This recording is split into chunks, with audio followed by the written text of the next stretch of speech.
அதிபர் பசார் அல் அசாத்திற்கு எதிராக ஆயுதமேந்தி போராடி வரும் கிளர்ச்சியாளர்களின் கட்டுப்பாட்டில் இருந்த கிழக்கு அலப்போ பிராந்தியத்தை ரஷ்ய ராணுவத்தின் ஆதரவோடு சிரிய அரச படையினர் கடந்த வாரம் முழுமையாக கட்டுப்பாட்டுக்குள் கொண்டு வந்துள்ளார்கள்.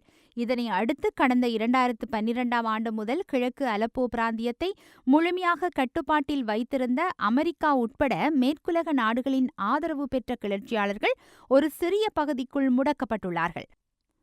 கிளர்ச்சியாளர்களுடன் 50,000க்கும் மேற்பட்ட மக்கள் சிக்கியிருப்பதால் சிரிய அரச படையினரும் ரஷ்ய போர் விமானங்களும் தொடர்ந்தும் தாக்குதல் நடத்தினால் பல்லாயிரக்கணக்கான மக்கள் பலியாக கூடும் என்ற அச்சம் எழுந்ததை அடுத்து இந்த பகுதியில் சிக்கியிருக்கும் கிளர்ச்சியாளர்கள் மற்றும் பொதுமக்களை வெளியேற அனுமதிக்க வேண்டும் என்ற கோரிக்கை மேலோங்கியது.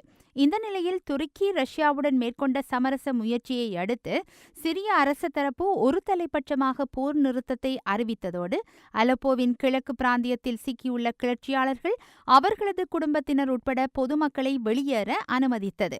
இதற்கமைய நேற்றைய தினம் கிளர்ச்சியாளர்களும் பொதுமக்களும் அடங்கலாக 6,000 பேர் வெளியேறியதாக அறிவிக்கப்பட்டுள்ளது. எனினும் இன்னமும் கிழக்கு அலப்போவின் குறுகிய பகுதிக்குள் 50,000 பேர் சிக்கியிருப்பதாக ஐக்கிய நாடுகள் சபை தெரிவித்துள்ளது. கிளர்ச்சியாளர்கள் போர் நிறுத்தத்தை மீறி செயல்படுவதை அடுத்து வெளியேற்றும் நடவடிக்கையை நிறுத்தி வைத்துள்ளதாக சிரிய அரசு அறிவித்துள்ளது. இது தான் தோன்றித்தனமான நடவடிக்கை என ஐநா சபை உட்பட சர்வதேச அமைப்புகள் குற்றம் சாட்டியுள்ளன.